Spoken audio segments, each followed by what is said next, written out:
Hello guys, तर स्वागत आहे तुमचं आपल्या या यूट्यूब चॅनलवरती. मित्रांनो, चॅनलवर नवीन असाल तर चॅनलला सबस्क्राईब नक्की करा आणि अशाच नवनवीन अपडेट्स आपल्या चॅनलवरती पाहत राहा. चला तर मग व्हिडिओकडे वळूयात. तर आता ही जी राजेश्री आहे ती मुद्दामून समीरच्या आईसमोर अर्पिताचं नाव जे आहे ते खराब करत आहे. अर्पिता कशी आहे, तिला मंगळसूत्राची तिच्या नजरेत अजिबात किंमत नाही आहे. जर तिच्या नजरेत किंमत असती तर तिने असं केलंच नसतं, तिने मंगळसूत्र मोडलंच नसतं. पण हिला समीरचं काही पडलेलंच नाही आहे.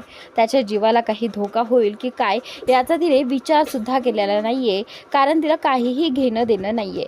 तर आता असं बोलल्यानंतर इथे समीर उठतो आणि बोलतो की हे बघ राजेश्री, हा आमच्या घरातला प्रश्न आहे, त्यामुळे आता खूप झालं. तुला जे हवं होतं ते मिळालं आहे. थिणगी आता पडली आहे आणि आता ते कसं भिजवायचं ते आम्ही बघू. त्यामुळे तू आता जाऊ शकतेस, दरवाजा तिकडे आहे. असं म्हणत समीरने राजेश्रीचा इथे अपमान केलेला आहे आणि त्यानंतर राजेश्री रागाने समीरकडे पाहत असते. त्याचवेळी आता समीरची आई ही नाराज होते समीरवरती. तिलाही वाटतं की समीरने राजेश्रीचा असा अपमान करायला नको होता. त्याचनंतर ती मध्ये बोलायला जाते. तेवढ्यातच समीर बोलतो की आई थांब. तर त्यानंतर इथे समीर बोलतो की बाहेरच्यांना इथे जागा नाही आहे. असं म्हणत राजेश्रीला तो इथून बाहेर पाठवतो आणि त्यानंतर समीरच्या आई डोक्याला हात धरून बसते आणि इथे समीरला बोलू लागते की हे तू काय केलंस. तर त्यानंतर राजेश्री जी आहे ती समीरच्या म्हणण्यानुसार रागाने तिथून निघून गेलेली आहे. आणि ती गेल्यानंतर इकडे ही समीरची आई जी आहे ती समीरला म्हणते की समीर, तू हे योग्य केलेलं नाही आहे. हे बघ, ही मुलगी खोटारडी आहे, तू हिच्यावरती विश्वास ठेवू नको, तू हिच्या भोळेपणात येऊ नकोस, कारण ही सगळ्यांना मूर्ख बनवते आणि सगळ्याच आईला स्वतःकडे ओढून घेते. फक्त दाखवते मोठेपणा की ती काय काय करू शकते. पण असं काहीच नाही आहे समीर, तू तिच्यावर आंधळा विश्वास ठेवणं बंद कर समीर, आई समीरला म्हणत असते. आणि समीर म्हणत असतो की नाही आई, तू एकदा त्यांना समजून घे. हे बघ, आपल्या बाबांच्या जीवासाठी त्यांनी स्वतःचं मंगळसूत्र मोडलं आणि तू त्यांना असं बोलतेस. हे बघ, ज्या वेळेस त्यांनी मंगळसूत्र काढलं असेल त्यावेळेस त्यांना काय वाटलं असेल, तू ह्याचा विचार तरी केला आहेस का. तर त्यावेळी समीरची आई म्हणते की नाही समीर, असं काहीही झालेलं नसणार आहे, कारण तिने मंगळसूत्र मोडलंच नसतं. त्यानंतर आता इथे अर्पिता म्हणते की समीर जाऊ द्यात ना, आत्ताच बाबा आजारपणातनं उठले आहेत, त्यामुळे मला असं वाटतं की आपल्या घरात हे असं वातावरण नको आहे. आपणच शांतता ठेवूयात आणि आपणच आईला समजावून घेऊयात, कारण आईला जरा गैरसमज झाला आहे आणि तो लवकरच दूरही होईल. त्यांना वाईट याचं वाटतं आहे की मी मंगळसूत्र मोडलं आहे, कारण तुमच्या जीवाला धोका होऊ शकतो, त्यासाठी त्यांचा जीव कासावीस होतो आहे आणि मी समजू शकते. त्यामुळे समीर जाऊ द्यात, हा विषय इथेच बंद करूयात. असं म्हणत आता अर्पिताने इथे समजूतदारपणा दाखवून हा विषय इथेच ड्रॉप करायला सांगितला आहे. त्यानंतर हा जो समीरचा भाऊ आहे तो हे सगळं पाहत असतो, पण तो या सगळ्यात काहीही बोलत नाही. त्यानंतर आता पुढे अर्पिता समीरला म्हणते की समीर, तुम्ही इथे आहात, मग बाबांपाशी कोण आहे.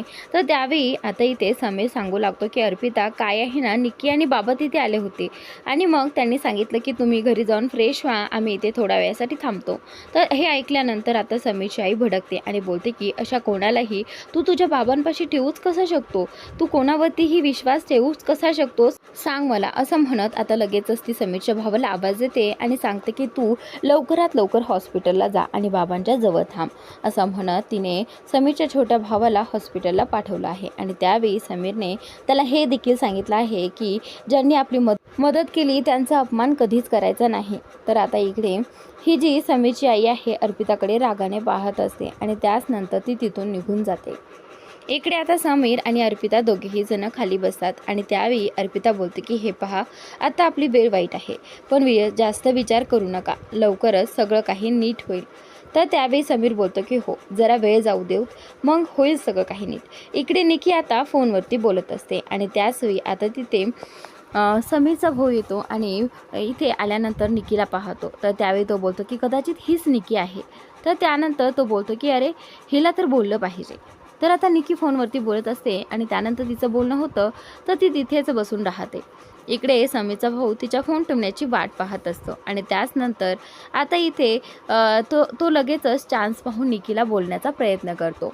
तो हॅलो म्हणतो, पण निकी त्याला आन्सर देत नाही. त्यानंतर इथे निकी बोलते की तुमचं काय काम आहे. तर त्यावेळी आता तो सांगू लागतो की मी समीरचा भाऊ आहे आणि तोही लहान. तर त्यानंतर निकीला आठवतं की कशाप्रकारे ह्याच्यामुळे माझ्या ताईला त्रास झाला होता. तर आता इथे तो जो आहे तो लगेचच बोलतो की हे पा, तुम्हाला ते आठवलं आहे ना जेल वगैरे, पण तुम्ही जास्त विचार करू नका. खरं तर मला त्याच्यात फसवलं गेलं होतं आणि त्यात माझी काहीच चूक नव्हती. त्यानंतर तेवढ्यातच असं बोलताना तिथे नर्स येते आणि बोलते की तुमच्या बाबांची सुट्टी आज झालेली आहे, त्यामुळे तुम्ही हे बिल पे करा आणि तुम्ही त्यांना घेऊन जाऊ शकता. तर त्यानंतर तो ते बिल पाहतो तर तिथे 12,000 रुपये भरायचे असतात. त्यावेळी त्या दोघांनाही धक्का बसतो, कारण त्या दोघांकडेही इतके पैसे नसतात. त्यानंतर त्याच्या लक्षात येतं की हे सगळं दादाला सांगितलं पाहिजे आणि त्याचनंतर तो लगेचच दादाला फोन करण्यासाठी फोन काढतो. इकडे अर्पिता जी आहे ती समीरचं सामान आवरत असते आणि त्याचवेळी तिला समीरचं वॉलेट दिसतं आणि त्याच्यामध्ये ती चेक करून पाहते तर काहीच जास्त पैसे नसतात. त्यावेळी लगेचच अर्पिता समीरला पाहते कुठे आहे आणि कुठे नाही. ते लगेचच ती त्याचं वॉलेट खोलते आणि तिच्या बॅगमधनं त्याच्यात 500 रुपये टाकते. तर त्यावेळी समीर फोनवरती बोलत असतो. त्यानंतर त्याचं बोलणं झाल्यानंतर तो तिच्याकडे येतो. लगेचच ती त्याचा पॉकेट आणि रुमाल त्याच्या हातात देते आणि त्यावेळी समीर पाहतो. त्यावेळी त्याच्या पॉकेटमध्ये तो चेक करतो तर जास्त पैसे असतात जे की त्याच्याकडे नसतातच. तर आता इकडे अर्पिता जी आहे लगेचच त्याच्याकडे दुर्लक्ष करते आणि बोलते की चला बाबांचा टिफिन रेडी आहे. तर त्यावेळी समीरला हेच विचारायचं होतं की ह्याच्यामध्ये 500 रुपये कुठून आले.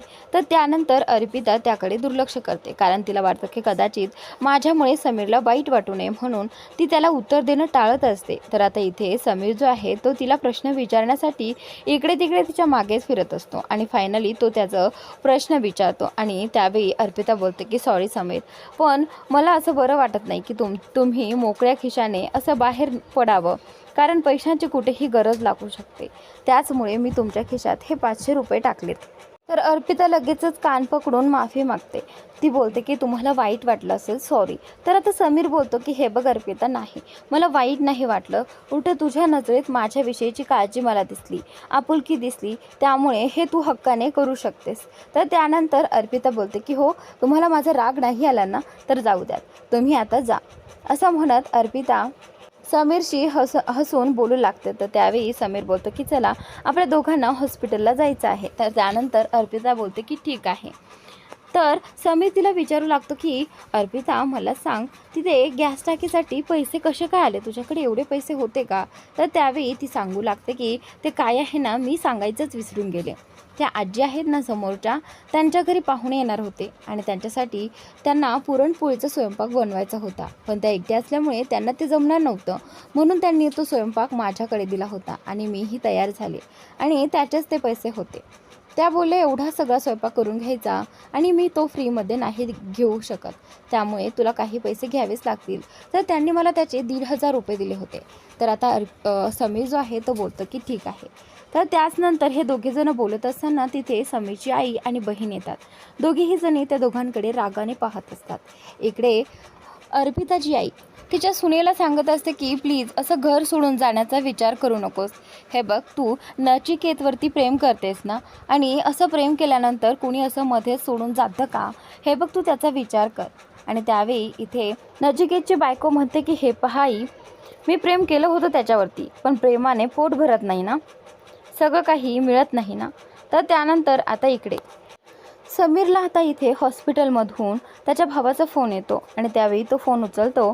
तर आता इथे तो बोलतो की हे बघ दादा, बाबांना डिस्चार्ज तर मिळाला आहे, पण त्यासाठी इथे 12,000 रुपये पे करायचे आहेत, एक्स्ट्रा बिल झालं आहे, तर लवकरात लवकर ते बिल पे करायचं आहे. तर त्यानंतर इथे समीर बोलतो की ठीक आहे. तर आता समीरच्या चेहऱ्यावरती एवढा सगळा त्रास पाहून आई आणि अर्पिता लगेचच विचारतात की काय झालं, कसलं टेन्शन घेतलं. तर त्यानंतर समीर मध्येच थांबतो आणि त्यावेळी ते दोघीजणी विचारतात की पुन्हा काय झालं समीर, काही टेन्शन आहे का. तर त्यावेळी समीर बोलतो की आणखीन 12,000 रुपये पे करायचे आहेत हॉस्पिटलमध्ये. तर त्यानंतर आई बोलते की समीर, तू एवढा का टेन्शन घेतो आहेस, आणि तुझं पेमेंट तर येणारच आहे ना, आणि तेही आजच येणार आहे, मग ते भरून टाक की. तर त्यावेळी समीर जो आहे तो थोडा शांत बसतो आणि आईला म्हणतो की हो, पेमेंट तर येणारच आहे गं, पण पेमेंट आल्यानंतर ते सगळे पैसे तिथे भरल्यानंतर आपण घर खर्च कसा चालवायचा याचाच विचार मी करत होतो. तर त्यानंतर आई बोलते की ठीक आहे असं म्हणत आई आणि तिची बहीण जी आहे ती तिथून निघून जातात. आणि इकडे अर्पिता तिथेच विचार करत उभी राहते. इकडे अर्पिताचे बाबा आता घरी पोहोचलेले आहेत. पोहोचल्यानंतर अर्पिताची आई पहिले आल्याच त्यांना प्रश्न विचारायला सुरुवात करते आणि त्यावेळी ते सावरासावरीचे उत्तरं देऊ लागतात. तर तेवढ्यातच नचिकेतच्या आईला म्हणजेच अर्पिताच्या आईला आणि बहिणीला कळतं की हे बाबा आणि निकी सावरासावरीचे उत्तर देत आहेत. तर त्यानंतर बाबांनी त्यांना काहीही बाकीचं उत्तर दिलेलं नाही आणि तिथून निघून गेलेले आहेत. तेवढ्यात त्या दोघीजणी जवळ येतात आणि दोघीजणी बोलू लागतात की नक्कीच हे काहीतरी आपल्यापासून लपवत आहेत. तर आता समीर आणि अर्पिता बाहेर पडलेले आहेत. समीरला काही करून 12,000 रुपयांची व्यवस्था करायची आहे. तर आता तो एका मित्राकडे येतो आणि त्याला विचारू लागतो. तर त्याचवेळी त्याचा मित्र त्याला मदत करण्यासाठी रेडी होतो आणि त्याला 12,000 रुपये देऊ लागतो. तर त्यावेळी समीर बोलतो की थँक्स हा भावा. तर त्यावेळी तो बोलतो की समीर थँक्स म्हणायची गरज नाही, तू कित्येकदा माझी मदत अशीच केलेली आहे, त्यामुळे तू काळजी करू नकोस. तर त्यावेळी आता समीर बोलतो की मी माझं पेमेंट झालं की तुला हे पैसे देऊन टाकेल. तर त्यावेळी तो बोलतो की तू काळजी करू नकोस आणि मी लवकरात लवकर पैसे मागणार नाही, तू हवा तेवढा वेळ घे. ठीक आहे मी जातो असं म्हणत त्याचा मित्र तिथून जातो. आणि त्यानंतर अर्पिता बोलते की आपण असं किती दिवस इकडून कर्ज काढायचं, आपल्याला लवकरात लवकर काहीतरी करावं लागेल. तर आता समीर बोलतो की हो. तर त्याचनंतर आजचा भाग इथे संपतोय. पुढील भाग नक्की पहा.